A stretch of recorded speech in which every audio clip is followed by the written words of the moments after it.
Recently, a representative from WAPA spoke to the St. Thomas St. John Chamber of Commerce about the condition of the WAPA plants in our territory. News Channel 8's Lee Carl has the story. Officials of the Water and Power Authority are making the rounds to pass the word on about some of the problems they have. This is Tommy Boatwright. He's the head of Sunrise Rotary at Windward Passage Hotel as he presented Morris Sebastian, the deputy director. The director was in St. Croix with a very important meeting. And Tommy introduced Maurice to tell us a little bit about what the board has decided. Here, the Assistant Chief Officer, WAPA Director, Maurice Sebastian. A pleasant good morning to you. Welcome, sir. We at WAPA is very mindful of the global issue of fuel and is therefore taking our steps to try to see how we can alleviate our particular situation here. It's crippling communities large and small, and these are a few steps which our governing board is taking to address our situation. Fast-tracking our development of a new strategic business plan. The plan will be a cooperative effort of both our board and management. It would include input from experts and officials outside the WAPA family. The finished product will be our guidebook for energy and water generation, as well as capital and organizational improvements over the next 3 to 5 years. And I can recall when we had our initial strategic business plan back in the time of Joe Thomas, we had also did a community survey to involve the community and the customers. Completing repairs to the waste heat recovery boiler unit 21 in St. Thomas, Randolph-Harley power plant this month, which actually happened on Sunday. We brought that back online. It is estimated to save us and the consumers at least $18 million annually in costs of fuel.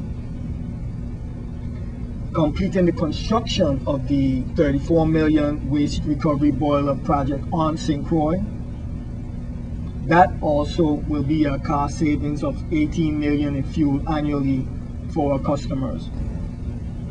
Continuing our petition efforts to the Public Service Commission for approval of automatic LEAC adjustments. These adjustments would mean smaller increases that would be done incrementally as the cost of fuel increases beyond a certain predetermined price range and versus dramatic increase every 6 months. In St. Thomas, Lee Carl for News Channel 8. Cost You Less steps up to the plate. That story next on News Channel 8.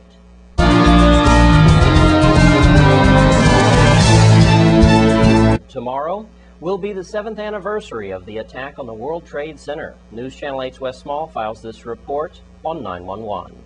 It's the 7th anniversary of the remembrance of 9/11. Of course, we're talking about the worst attack from a foreign country or entity on the United States soil. I'm standing here with Val, who represents Crew de Croix, and also Adopt a Soldier sponsoring also. Adopt a Soldier. 9/11, a tragedy where 3,000 Americans lost their lives in a single morning with that terrorist attack. And the thing is that we don't realize here locally, Val, as it affects us directly, not indirectly, but directly. We do have people who have lost sons and daughters and spouses in that attack.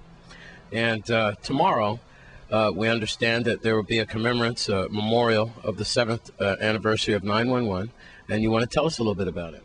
Yes, it's going to be at Angry Nate's on the boardwalk at 6 o'clock where the Hoganets Hotel is. We have a lot of entertainment coming out. We have patriotic songs from Marty Merrick. We have all 4 religions being represented: Muslim, Jewish, Christian, Pentecostal. Everyone's going to come and say a word because we want to make peace and heal also, instead of just, besides remembering, we have the fire department, the police department coming out. We have various local entertainers coming out to sing. We want it to end on an up note. And an important thing is, with Adopt a Soldier, we have our children overseas. It doesn't matter whether you believe in the war or not, it has nothing to do with it. It involves our children who are innocent. Come out and support Adopt a Soldier. Bring a Christmas present for them. It can be Miss Anna's hot sauce. It can be brow soda. It can be a little body lotion. But bring something for these kids overseas. Let's not forget the kids, and let's not forget our firefighters, our policemen, and our brothers and sisters that died in 9/11. Angry Nate, 6 o'clock on the boardwalk. Please be there. I couldn't have said it better myself. It sounds very special. I will certainly try to make it. And congratulations for your organization, as well as Angry Nate's and all the sponsors of this event.